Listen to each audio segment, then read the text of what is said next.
આમાં આ જે બનાવ બન્યો એમાં એક મૂળ પોઈન્ટ છે કે 1500 લીટર પેટ્રોલ અને 2000 લીટર ડીઝલ હતું એ ગેમ ઝોનમાં જે કાંઈ ગાડીઓ હતું એના ફ્યુલ માટે.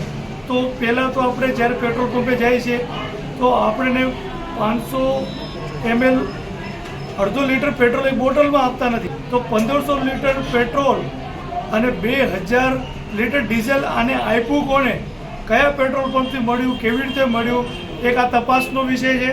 અને આવડો મોટો બનાવ બન્યો, હજી કોઈ મુખ્યમંત્રીના ઠેકાણા નથી.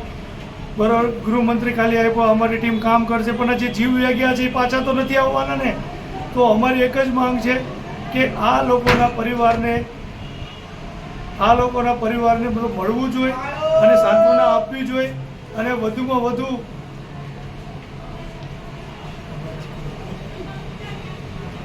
ચાલુ છે આ લોકોના જે કાંઈ પરિવારને તંત્રએ મળવું જોઈએ.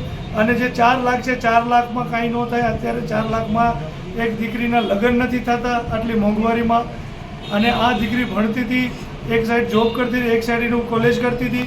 તો આ એકની એક એનું ઘર આ દીકરી ઉપર નભતું હતું. તો આ પરિવારનું 4 લાખમાં શું થશે? એટલે જે કાંઈ પરિવારના તમામ સમાજના જે કાંઈ બાળકો હતા એ લોકોને જે મૃત્યુ પામ્યા છે એ લોકોને 50 લાખ રૂપિયા મળવા જોઈએ અને જે ઘાયલ થયા છે એને 10 લાખ રૂપિયા મળવા જોઈએ.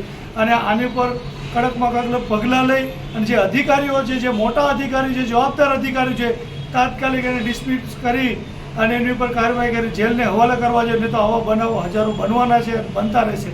જય ભીમ, જય ભારત.